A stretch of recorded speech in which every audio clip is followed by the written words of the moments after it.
안녕하세요. 여러분, 저희 채널에 오신 것을 환영합니다.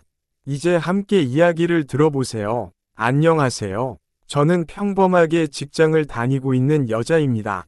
남들처럼 평범하게 살고 싶었는데, 무엇 하나 평범하지 못한 삶이 원망스러워 이렇게 글을 남겨봅니다. 저에게는 2살 차이 나는 동생이 있어요. 한때 생활고에 시달린 적이 있었는데, 그때 엄마가 저희를 버리고 집을 나가셨습니다. 그래서 저와 동생은 아빠 밑에서 컸어요. 사실은 그냥 동생이랑 둘이서 서로 위지하며 살아온 거죠. 아빠는 엄마가 집을 나간 후 많이 힘들어 하셨고, 매일 술을 마시며 지내셨습니다.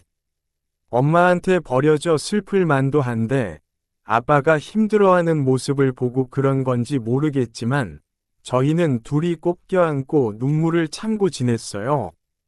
제가 동생을 엄마처럼 챙겼고, 아무 말 없이 조그마한 손으로 아빠 손을 꼭 잡아주는 모습을 보고, 아빠가 정신을 차리셨다고 하시더라고요. 그래서 아빠는 돈을 많이 벌기 위해 해외로 나가셨고, 저에게 통장이랑 체크카드 사용법을 알려주시며, 동생을 잘 돌봐야 한다고 거듭 강조하셨어요. 그리고 가끔 고모에게 저희를 봐달라고 부탁해 놓겠다고 하셨습니다. 통장이랑 체크카드는 저 혼자만 알고 사용하라고 하셨습니다. 아빠가 떠나시고 저는 속으로 많이 두려웠지만 저보다 어린 동생이 있었기에 더 단단해져야 한다고 생각했습니다.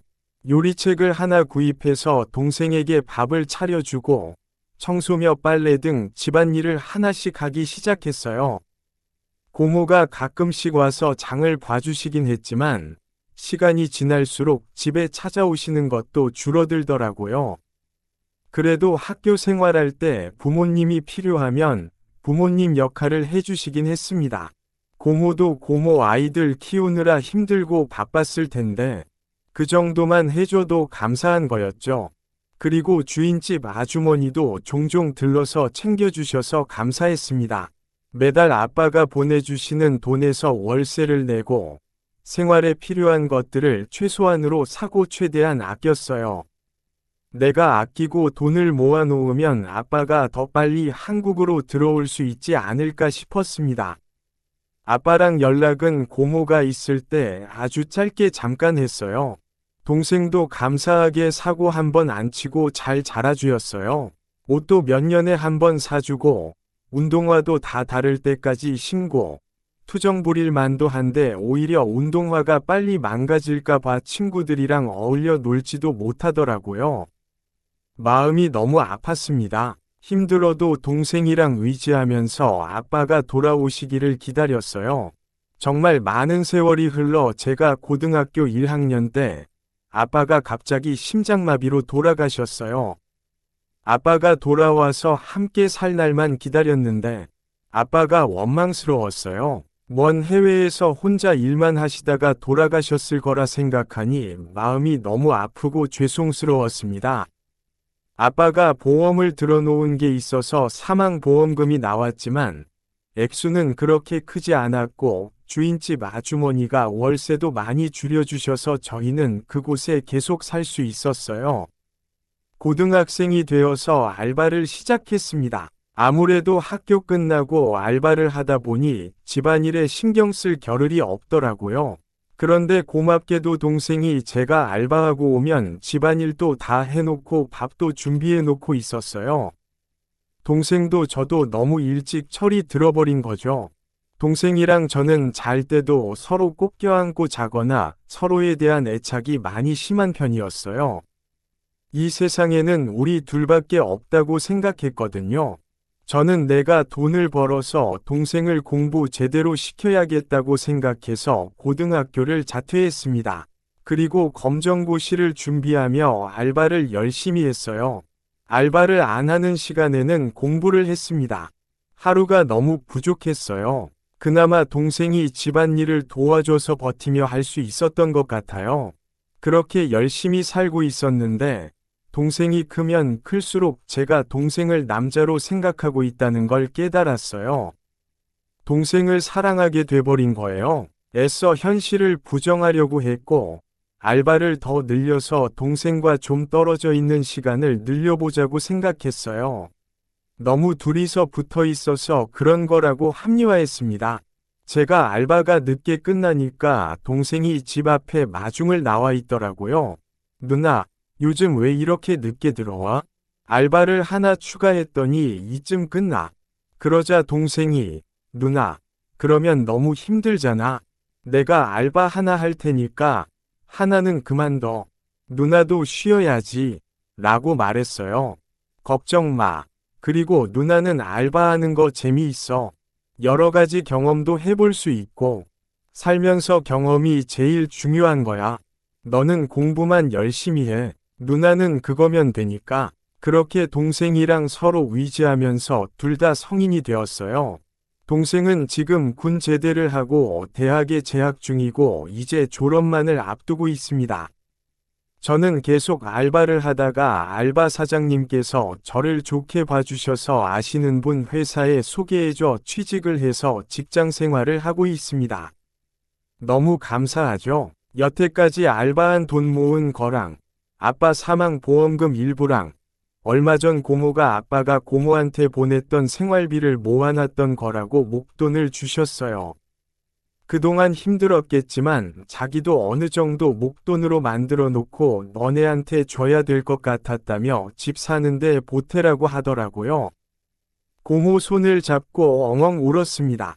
제 나이 28에 작은 평수 아파트를 마련했어요. 지방이라 집값이 싸기는 하지만 저에게는 정말 어느 집보다도 비싸고 의미 있는 집이었습니다.